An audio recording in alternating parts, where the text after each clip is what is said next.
Hola, muy buenas noches, mi nombre es José Francisco Benítez Carlos, estudio en la Universidad Tecnológica del Sur del Estado de México en la carrera de Contaduría en el segundo cuatrimestre. Les estaré presentando el tema de derechos de preferencia, antigüedad y ascenso. Primeramente vamos a definir qué es un derecho de preferencia. Se pone de manifiesto en el nacimiento de la relación laboral bien para el ascenso de los trabajadores. Sin embargo, debe de advertirse que se trata de una preferencia de segundo nivel, ya que se respeta cualquier disposición contractual colectiva. Los factores de preferencia que marca la ley son nacionalidad mexicana. Evita invocar a la nacionalidad al señalar las razones que no podrán invocarse para establecer preferencias. De esa manera, la preferencia por los nacionales no resulta contraria a esa declaración de principios que, por lo mismo, viene a ser un poco vacía. El otro es servicios prestados satisfactoriamente por mayor tiempo. Se refiere a trabajadores que, sin tener el carácter de trabajadores de planta, prestan servicios en una empresa o establecimiento, supliendo las vacantes transitorias o temporales, y a los que desempeñan trabajos extraordinarios o para obra determinada que no constituyan una actividad normal o permanente de la empresa. El hecho de tener una familia a su cargo y no tener otra fuente de ingreso es partiendo del supuesto de que no existe entre nosotros el salario familiar. No hay razón legítima de oposición a recibir preferentemente a un trabajador que sea jefe de familia, que se desplaza a los trabajadores de más edad, no obstante su mayor experiencia, en favor de los más jóvenes. Se dice que al pertenecer a un sindicato, el legislador estima con toda razón que debe procurarse la sindicalización de los trabajadores. En cierto modo, un trabajador, al sindicalizarse, si lo hace en forma consciente y responsable, deja de requerir la tutela de la ley y alcanza una especie de mayoría de edad social. Los trabajadores están obligados a preferir en igualdad de circunstancia a los trabajadores mexicanos respecto de quienes no lo sean, a quienes les hayan servido satisfactoriamente por mayor tiempo, en donde aspiran en un puesto vacante o de una creación. La antigüedad de los trabajadores se clasifica en estabilidad en el empleo, salvo los casos de excepción. Indemnización en el caso de rescisión del contrato imputable al patrón. Vacaciones. Constancia de servicios. Preferencia para los ascensos en vacantes definitivas o puestos de nueva creación. Inmunidad después de 20 años de antigüedad por faltas leves. Prima de antigüedad. Responsabilidad del conflicto en caso de insumisión al arbitraje. Los derechos son estabilidad en el empleo, que se dice que la antigüedad genera el derecho a permanecer en el empleo, salvo a los casos previstos en el artículo 49 de la Ley Federal del Trabajo. En estos casos, la indemnización debe tener en cuenta la antigüedad. El otro es rescisión imputable al patrón. La indemnización debe importar 3 meses de salarios y 20 días de salario por año de servicios prestados. Vacaciones. El número de días de vacaciones dependerá de la antigüedad. A mayor antigüedad, vacaciones más prolongadas. Constancia de servicios. Los patrones están obligados a expedir a los trabajadores a su solicitud una constancia escrita del número de días trabajados y del salario percibido.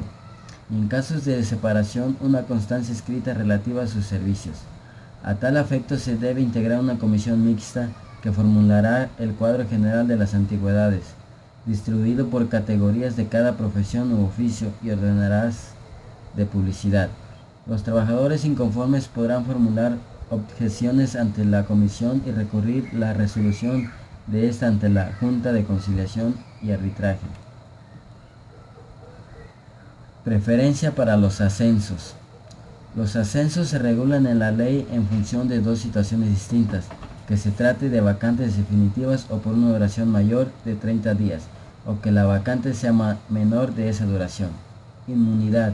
Cuando la relación de trabajo haya tenido una duración de más de 20 años, el patrón solo podrá rescindirla por alguna de las causas señaladas en el artículo 47 de la Ley Federal del Trabajo, que sea particularmente grave o que haga imposible su continuación, pero se le impondrá al trabajador la corrección disciplinaria que corresponda, respetando los derechos que deriven de su antigüedad. La responsabilidad del conflicto, artículo 947 de la Ley Federal del Trabajo, autoriza a los patrones para no someterse al arbitraje o para negarse a aceptar los laudos pronunciados. Esto significa que un bien puede no ir a juicio o, por el contrario, hacerlo, pero no aceptar el laudo. La insumación del arbitraje o la no aceptación del laudo implica de todas maneras una responsabilidad, y esta consiste en el pago de las 3 meses de salario y las prestaciones por antigüedad mencionadas en las 2 primeras fracciones del artículo 50. La prima de antigüedad. La prima de antigüedad es una prestación específica. Esta solo debe pagarse en las hipótesis concretas a que la ley se refiere y no en todos los casos de determinación de la relación laboral, ni en el de jubilación, se entienda o no que constituye un caso de terminación. La naturaleza jurídica de la prima de antigüedad. Algunos juristas, queriendo ver en ella una prestación indemnizatoria, rechazan la fórmula legal de que tengan también derecho a ella los trabajadores que son despedidos con causa justificada. La exposición de motivos de la ley le atribuye claramente en el carácter de fondo de ahorro, afirmando que tiene un fundamento distinto del que corresponde a las prestaciones de seguridad social.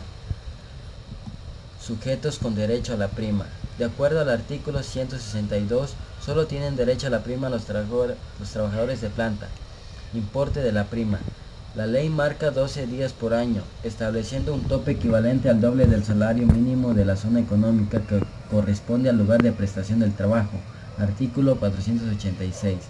No se dice que se trate del salario mínimo general, pero sí debe entenderse ya que lo refiere al salario mínimo, en singular de una determinada zona, y este solo puede ser el general.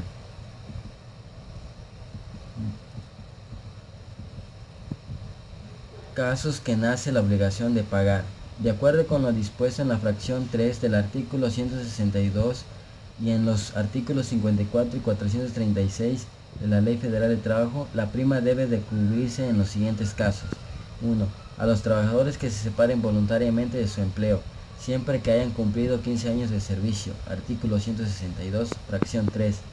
2. A los que se separen por causa justificada, rescisión imputable al patrón, y a los que sean separados de su empleo independientemente de la justificación del despido. Artículo 162, fracción 3.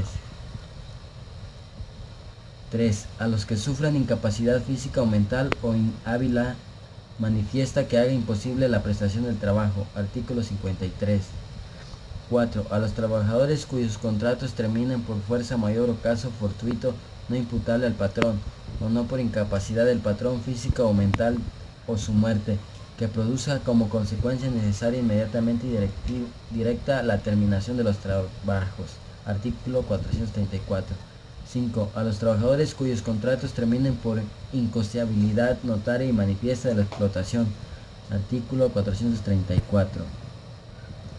El escalón y ascenso de los trabajadores. En el artículo 160 se dispone que cuando se trate de vacantes menores de 30 días se estará a lo dispuesto en el párrafo primero del artículo anterior, 159.